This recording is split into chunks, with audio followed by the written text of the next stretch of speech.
नमस्कार दोस्तों, आप सभी का बहुत ही ज़्यादा स्वागत है हमारे चैनल सीधा क्लास में। तो दोस्तों, आज की वीडियो में हम देखेंगे क्लास 10 संस्कृत का बहुत ही ज़्यादा महत्वपूर्ण ऑब्जेक्टिव क्वेश्चन जो आपके परीक्षा 2025 के लिए काफ़ी ज़्यादा इंपॉर्टेंट है। तो चलिए वीडियो की शुरुआत करते हैं।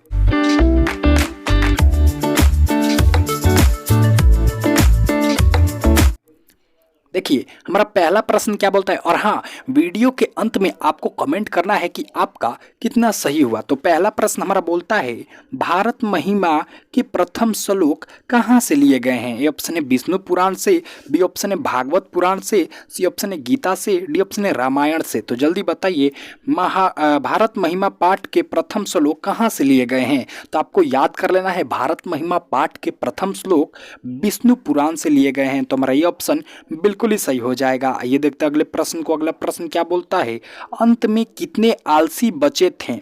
जल्दी बताइए कि अंत में कितने आलसी बचे थे? ए ऑप्शन है 1, बी ऑप्शन है 5, सी ऑप्शन है 3, डी ऑप्शन है 4। तो जल्दी बताइए मेरे दोस्त कि अंत में कितने आलसी बचे थे? तो भैया अंत में 4 आलसी बचे थे। तो जो हमारा डी ऑप्शन होगा वो बिल्कुल ही सही हो जाएगा। ये क्वेश्चन आपके आलस कथा पाठ से था।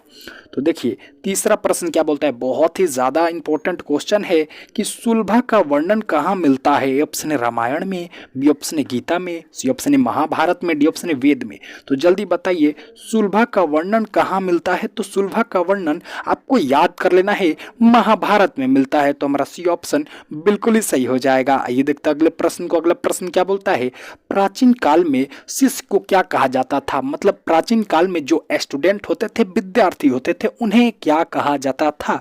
ए ऑप्शन है विद्यार्थी, बी ऑप्शन है छात्र, सी ऑप्शन है बटुक और डी ऑप्शन है ब्रह्मचारी। तो बहुत ही ज्यादा इंपॉर्टेंट क्वेश्चन है आपके ये बोर्ड एग्जाम के लिए। तो बताइए प्राचीन काल में शिष्य को क्या कहा जाता था? तो आपको याद कर लेना है, प्राचीन काल में शिष्य को ब्रह्मचारी कहा जाता था। तो हमारा डी ऑप्शन बिल्कुल ही सही हो जाएगा। आइए देखते हैं अगले प्रश्न को। अगला प्रश्न क्या बोलता है, छामाराम ने किसकी रचना की? तो छामाराम आपको याद कर लेना है, उन्होंने शंकर चरित्रम, जो उनके पिताजी थे उनके चरित्र मतलब उनके बारे में रचना की, उनकी जीवनी लिखी। तो हमारा डी ऑप्शन बिल्कुल ही सही हो जाएगा। आइए देखते हैं अगले प्रश्न को। अगला प्रश्न क्या बोलता है, बहुत ही इंपॉर्टेंट क्वेश्चन, बाघ हाथ फैलाकर का क्या दिखाता है? ये ऑप्शन है कलम, बी ऑप्शन है कंगन, सी ऑप्शन है धन, डी ऑप्शन है ग्रंथ। तो जल्दी बताइए बाघ हाथ फैलाकर क्या दिखाता है? तो आपको याद कर लेना है, बाघ हाथ फैलाकर कंगन दिखाता है। तो हमारा बी ऑप्शन बिल्कुल ही सही हो जाएगा। आइए देखते हैं अगले प्रश्न को। अगला प्रश्न क्या बोलता है, किसने आलसियों को बाहर किया? ये ऑप्शन है नियोगी पुरुष, बी ऑप्शन है वीरेश्वर, सी ऑप्शन है आलसी, डी ऑप्शन है चालाक। तो दोस्तों आपको अपने बोर्ड एग्जाम में अगर ये सवाल आ जाए तो आपका जो सही जवाब होगा वो होगा नियोगी पुरुष। तो जो हमारा ये ऑप्शन बिल्कुल ही सही हो जाएगा। आइए देखते हैं अगले प्रश्न को। अगला प्रश्न क्या बोलता है, मूल शंकर को किसके प्रति अनास्था हुई? तो भैया मूल शंकर को मूर्ति पूजा के प्रति अनास्था हो, ये क्वेश्चन आपको याद करके जाना है। तो हमारा ये ऑप्शन बिल्कुल ही सही हो जाएगा। आइए देखते हैं अगले प्रश्न को। अगला प्रश्न क्या बोलता है, काफी इंपॉर्टेंट क्वेश्चन है आपके बोर्ड एग्जाम 2025 के लिए। स्वामी दयानंद के लिए कौन सा पर्व उद्बोधक सिद्ध हुआ? ये ऑप्शन है दीपावली, बी ऑप्शन है शिवरात्रि, सी ऑप्शन है दुर्गा पूजा, डी ऑप्शन है सरस्वती पूजा।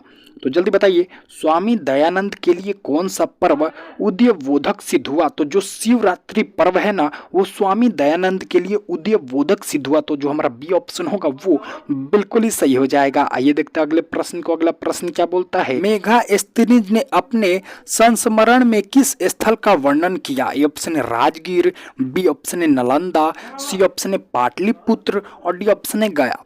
तो दोस्तों आपको बताना है कि मेगास्थनीज ने अपने संस्मरण में किस स्थल का वर्णन किया। तो आपको याद कर लेना है किसका वर्णन किया, पाटलिपुत्र, जो आज के समय में पटना बोला जाता है। तो हमारा सी ऑप्शन बिल्कुल ही सही हो जाएगा। आइए देखते हैं अगले प्रश्न को। अगला प्रश्न क्या बोलता है, आलस कथा के लेखक कौन है?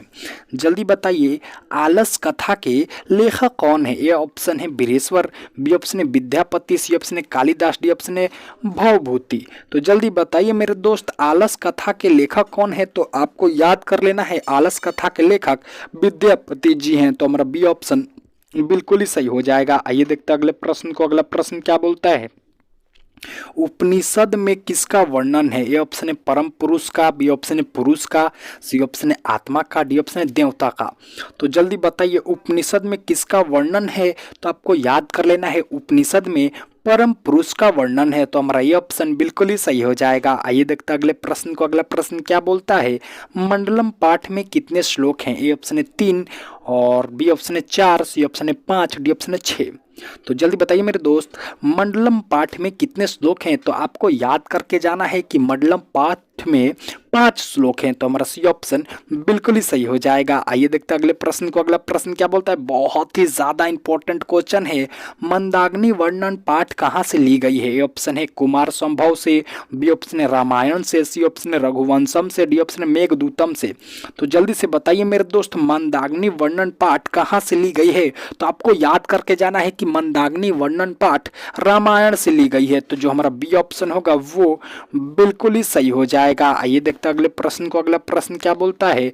महाभारत के उद्योग पर्व कौन सा पाठ संकलित है? जल्दी बताइए, महाभारत के उद्योग पर्व से कौन सा पाठ संकलित है? ए ऑप्शन है मंगलम, बी ऑप्शन आलस कथा, सी ऑप्शन है नीति श्लोका, डी ऑप्शन शास्त्राकारा। तो जल्दी बताइए मेरे दोस्त, आपको बताना है महाभारत के उद्योग पर्व पाठ से कौन सा पाठ संकलित है। तो जो भैया नीति श्लोका पाठ है ना, वो महाभारत के उद्योग पर्व पाठ से संकलित है। तो हमारा सी ऑप्शन बिल्कुल ही सही हो जाएगा। आइए देखते हैं अगले प्रश्न को। अगला प्रश्न क्या बोलता है? गुरु उपदेश देकर शिष्यों को कहाँ भेजते हैं? मतलब जब सारा पढ़ाई हो जाता है, गुरु सारा अपना उपदेश देता है, तो शिष्य को कहाँ भेजता है? तो अपने घर पर भेजता है। तो हमारा ये ऑप्शन बिल्कुल ही सही हो जाएगा। आपको याद करके जाना है, बहुत ही ज़्यादा इंपॉर्टेंट क्वेश्चन था। और ये भी क्वेश्चन बहुत ही ज़्यादा इंपॉर्टेंट है कि महान से भी महान क्या है? ए ऑप्शन है संसार, बी ऑप्शन है शरीर, सी ऑप्शन है आत्मा, डी ऑप्शन है काया। तो जल्दी बताइए मेरे दोस्त, महान से भी महान क्या है?